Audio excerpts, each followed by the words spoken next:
Welcome, everybody. How are you doing this evening? I hope you're doing well. It is Friday evening, and it is 11 p.m. Can you see that right there? Friday the 11th. So we're doing another pre-recorded video. This evening, I just think it's better to do it this way on this particular subject matter. So if you're watching this video, then you already know the outcome of which guitar that I recently purchased. If you haven't watched that video, man, go up here and check it out. There's a little tag right there. Check that out. And also, if you're new here, thank you. And if you're not subscribed, please subscribe, man. We would love to have you. And only cool people only. We don't take kindly to no jerks or anybody with a smart aleck kind of attitude. We don't mess with none of that. So if any of those people come in and they put some sarcastic, over the top comments, they're out of here. I just don't put up with none of that nonsense at all. So anyway, but to everybody who has already subscribed and has been here for a while, thank you so very much. I really appreciate it. And I really appreciate you taking the time to tune into this video. Thank you. Man, I wanted to check something out. A few videos back, I was talking about Squiers by Fender and possibly purchasing another Squier.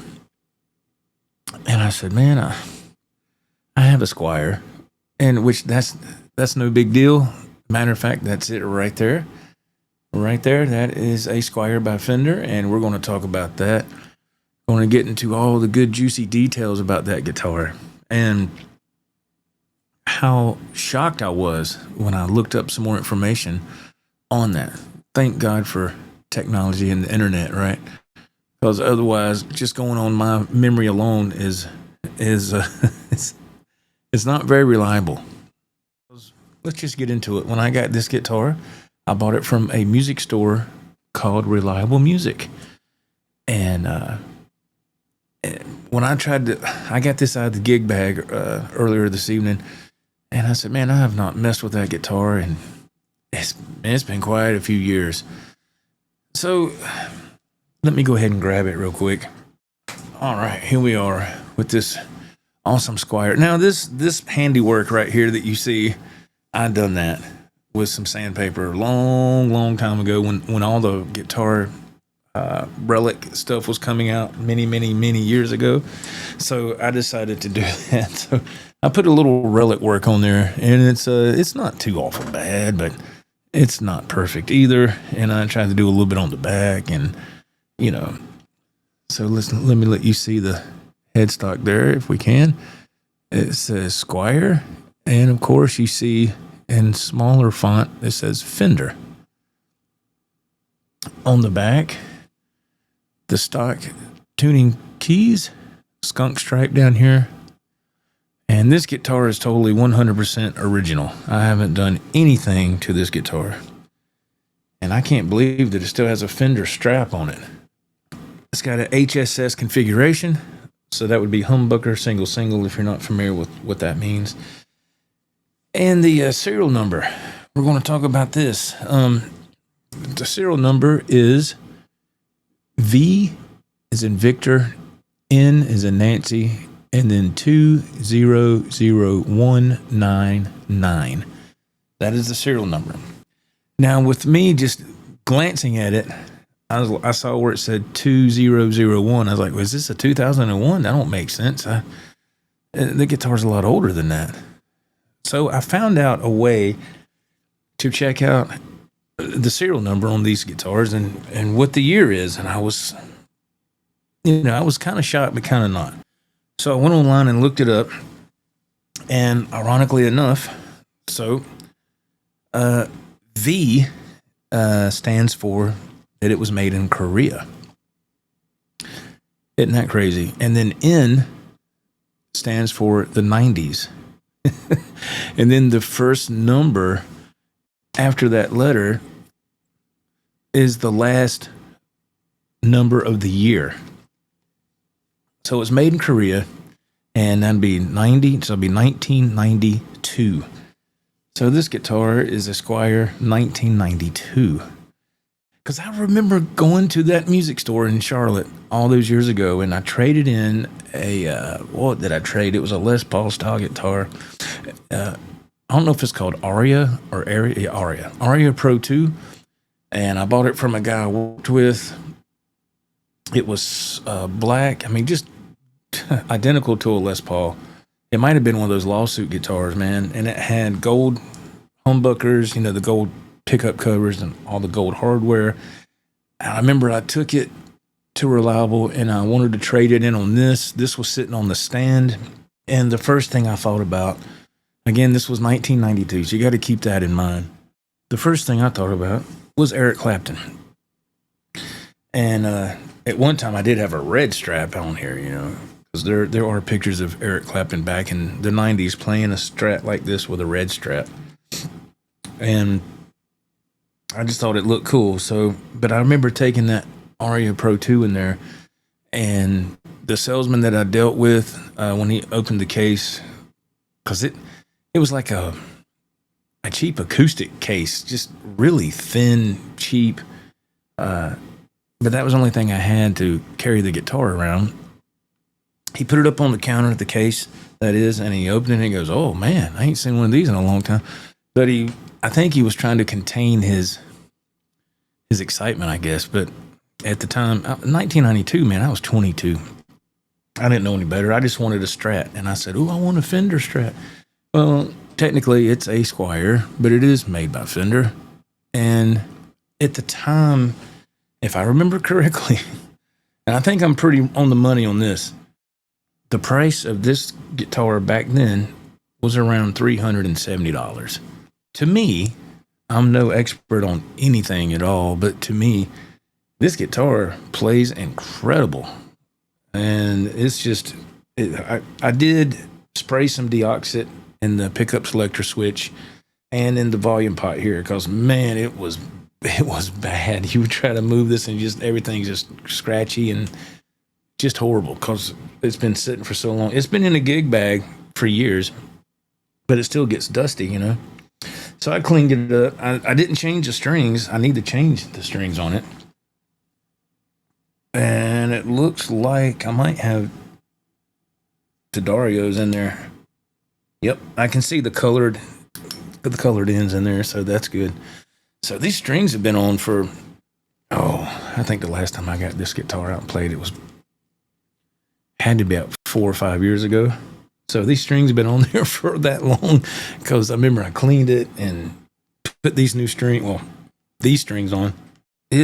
I'm so shocked because I can't speak on a lot of Squiers. I do know that people say that the Squiers, it might have been in the mid to late 90s, weren't that great. But this one here was made on a good day, man. This humbucker is extremely hot to be in a Squier. I mean, it's incredible. Let me check the weight. Fish scale, if you want to know what I'm using here, you can get that at Amazon.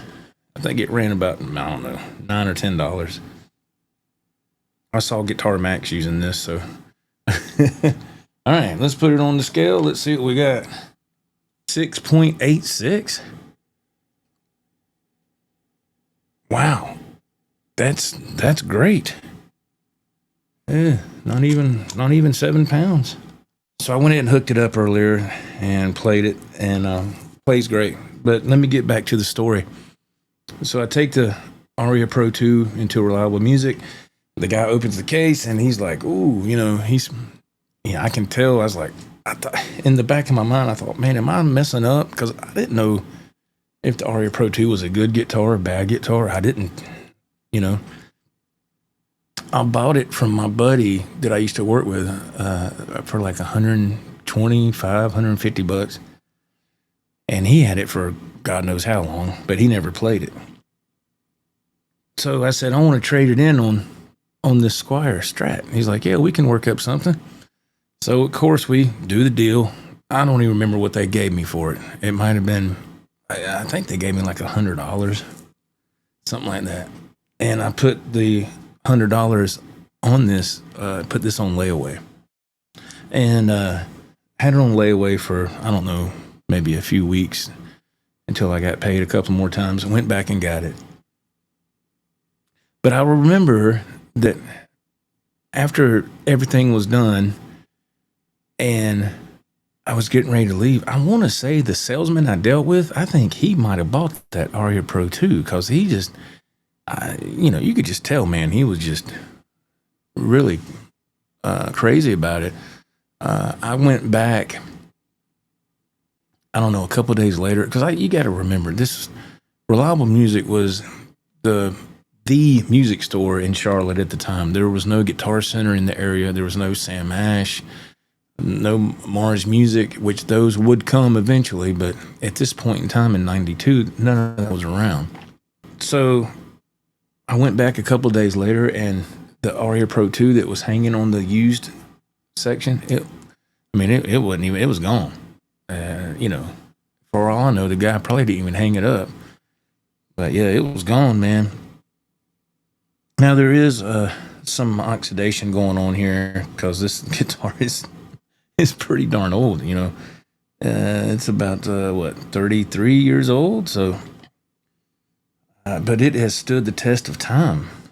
So, if people want to talk smack about Squiers, they can, but, it's just like anything else. I think they had good years when they made these and bad.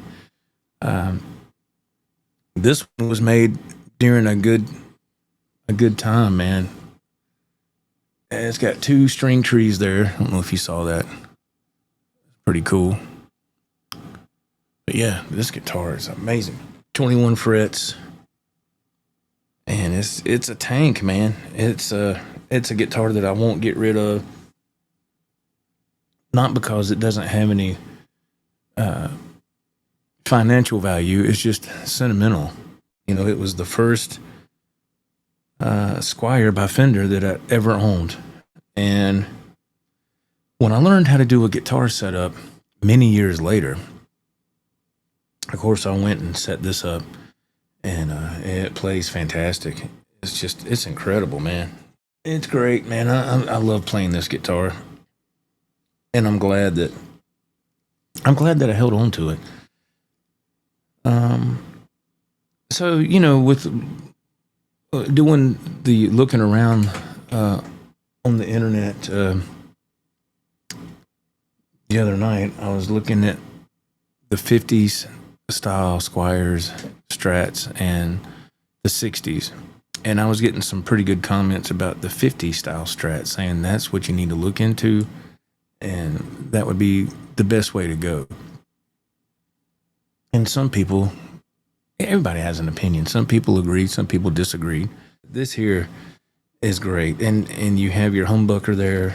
So if you want to rock out and get that extra oomph in the playing there. And you can just look at the fingerboard here and tell that it's been played a lot. You can just look at that. It's going to be hard to tell on camera, but he got those little, I guess just from the oil from your fingers. I mean, it's all up and down. But that's good. That's a good sign. That shows that the guitar's been played a lot. The pots are smooth. Switch is smooth, man. This output jack, the nut on there was loose. I had to tighten it up. And 6-saddle bridge. It's got the 6-point trim system there. Now, I didn't set it up to be able to use a bar or nothing like that, because I'm sure the nut up here, I don't know. I'm sure it's probably pretty cheap. I could be wrong. It might be okay. But I just never put a bar on there just to see if I could do a slight bit of vibrato, if it would hang in there and be okay. The Hendrix guitars back here, man, they do great with a whammy bar. As long as you don't do nothing very radical, they do really well. But I never even tried it on here. Yeah, we'll take our chances. How can we lose? We're making our own rules. This night will be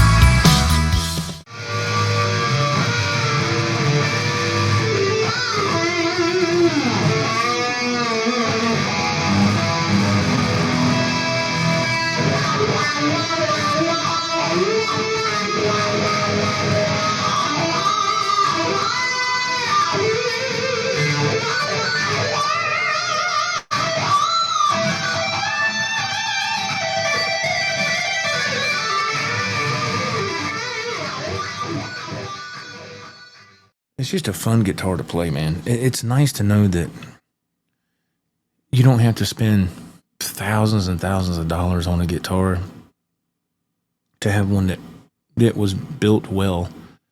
I mean, yeah, it's a Squier, yeah, but it's still built very well and it plays amazing.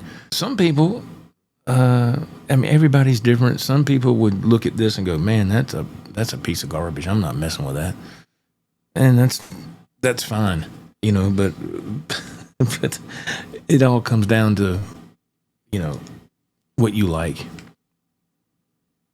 I'm not saying you have to, you know, spend lots of money on gear, and, you know, that's not what I'm getting at, but it's just, I can have just as much fun playing this guitar as I can that blue powder right there, or that EVH Stripe series. That EVH Stripe series, when I got it back in the day, was $1,000. And the blue powder was, I don't know, I think it's close to 800, like 750, 775.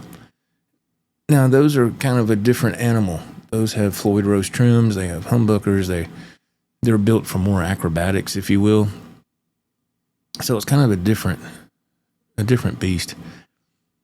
But you can still get in the ballpark because you have this humbucker right here. You just can't do a lot of acrobatics with a whammy bar. I mean, you could, but man, you'd be in trouble. But what I'm saying is, I'll hook this thing up, played a couple of songs, and just to hear how it would perform, how it would sound. Again, the humbucker pickup in here was very hot. I was very impressed. And it holds up just as good as these. And that's saying a lot, man.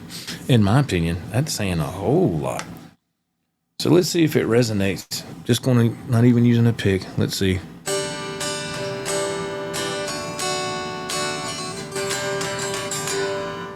Yeah, resonates really well.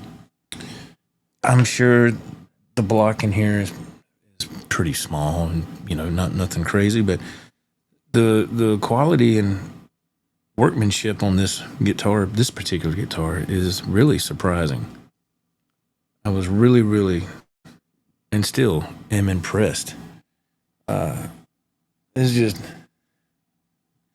just nice to know that this thing has still held up after all these years, 33 years later.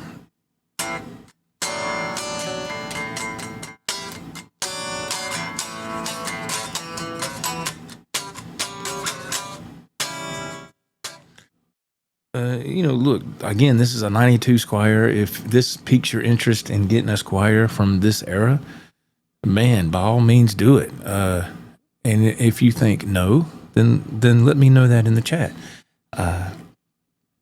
This is the only one I can go by, only experience I've had with a Squier, which is, like I said, has been an amazing experience. But I've seen cheap Squiers earlier in my life, and I could just look at them and tell that they just, I don't know, man. You just like, man, that just looks cheap. I mean, even looking at the fretboard back on some of the later models, you just look at it and tell it just didn't look like didn't have the quality that you think it would. I remember I had a Fender Strat. This was some years ago, and the neck on it, it was the rosewood type neck, and it just looked cheap. I mean, it just had this faded look to it, and whenever I would play it, that neck just wasn't doing it. So I eventually took the neck off and replaced it with a official, you know, full-fledged Fender neck. And I want to say I still got the guitar somewhere. It was the Strat that had of course, your electronics here, and it had a button, had this white button right here that you would push, and it would kind of give you a different tonal option. I can't remember the proper name of that Strat, but anyway, I got it somewhere. It's back here in the warehouse somewhere. I need to dig it out and do a video on it, because the neck that came with it was not any good. But once I swapped out that neck, it was night and day, and it was incredible. And it made that guitar go from a poor playing guitar to an amazing playing guitar. So, you know, again, just, and that was a guitar I got, I don't know, that it was a, you know, a cheap made in Mexico Fender Strat on the lower tier version end. And I want to say that guitar probably cost me like $5.99. Got it from AMS all those years ago. And I mean, you know, when I got it out of the box, and I was just like, ugh. I got it set up and tuned up, and I was like, man, this is, I don't know. But yeah, put another neck on it, a new neck, and yeah, it brought that guitar to life. But you know, this guitar, the Squier, is what we're talking about on this video. I don't have to upgrade anything. I was very, very pleased with this. This is one of those guitars I have in my little collection that was worth hanging on to. Like I said, even though it's not worth a lot of money, it don't matter. It plays great, and it's a lot of fun. And hopefully you have some guitars like that as well in your collection that might have a lot of sentimental value or something of that nature. Here's a closer look. You know, with this camera, you can kind of see the where I tried to do the the relic there. HSS. And you can see we're starting to fade a little. The pickups and all is starting to get that yellowish tint because it's, you know, 32 years old, 32, 33 years old, 33. It's a great guitar, man. It's a lot of fun to play. Thank y'all for watching. I really appreciate it. Thank you for tuning in to this video. And if this is your first time, like I said, please give us a subscribe, man, if you can. We'd love to see you back again. And thank you for the comments that are rolling in on these videos. I really, really appreciate that. I do my best to respond to everybody. And everybody's been really cool and really nice. And thank you so much. And we will see you on the next time around. Take care. God bless. Bye-bye.